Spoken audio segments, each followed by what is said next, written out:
ჩემი ყოფნა ვერ ცვლიდა იმ რეალობას, რომელიც დღეს არის ხულოში და მე ამაზე ბევრი ვიფიქრე, რომ არ დაგიმალოთ და მივხვდი, რომ ამ ფორმით, ამ რეჟიმთან ბრძოლა მხოლოდ და მხოლოდ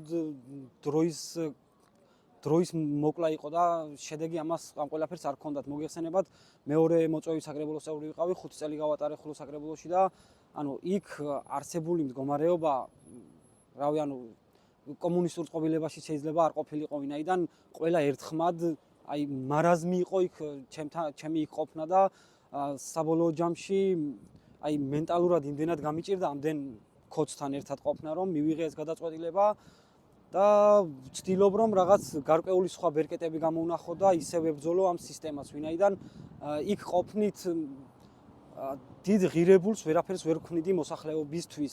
არსებობს ეგრეთ წოდებული ერთეული ადამიანები, რომლებიც ღებულობენ გადაწყვეტილებას ზემოდან მიღებულ გადაწყვეტილებას და შემდეგ ამ ყველაფერს ხელისაწევით უდასტურებს ის 26 კაციანი საკრებულოს ეგრეთ წოდებული დეპუტატები, რომლებიც არანაირი აზრის გამოთქმის საშუალება და უფლებას არ ეძლევათ.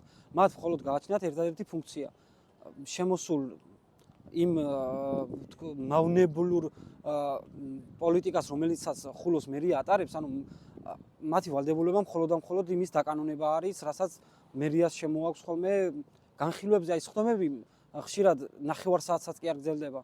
შემოდის კონკრეტული საკითხები, მისი დამტკიცება ხდება და всё, იქ მსჯელობის, გარკვეული სახის დიალოგის ადგილი და სივრცე საერთოდ არ იყო. მათი სურვილი არ არის, რომ რაიმე სასიკეთო გააკეთონ და სასიკეთო გადაწყვეტილებები მიიღონ. მხოლოდ და მხოლოდ ყველა უყურებს სკამს, საკუთარ კეთილდღეობას და იმ ხელფასს, რაზეც არიან დამოკიდებული და იმის შიშით, რომ ისიც არ დაკარგონ, ხმასაც კი ვერ იღებენ რა. საბჭოური მენტალიტეტია რა, იქ არ შეიძლება რომ სიმართლე თქვა თუნდაც იმის გამო, რომ შენ შეიძლება ასაკით უფრო პატარა იყო მათთან გაცილებით, მათ არ სიამოვნებთ კი არა და მიუღებლობა გააჩნიათ განსხვავებული აზრის მიმართ. საკუთარი თავის რეალიზება მხოლოდ და მხოლოდ დღევანდელი მოცემულობით ევროპაში შეიძლება შეძლოს ახალგაზრდა ადამიანმა. იმიტომ რომ აქ როგორც აღნიშნე, ვერანაირ მომავლის სიკეთით ხედვას ვერ ხედავს როგორც მე, როგორც სხვა ადამიანი. ვისთან ერთადაც გავიზარდე, ყველა თითქმის ემიგრაციაშია და მეც სადღაც მივიღე ის გადაწყვეტილება, რომ აქ ცოტა შეიძლება ითქვას, რომ გამოვიდე კომფორტის ზონიდან და იქ შევქმნა ახალი შესაძლებლობები საკუთარი თავისთვის,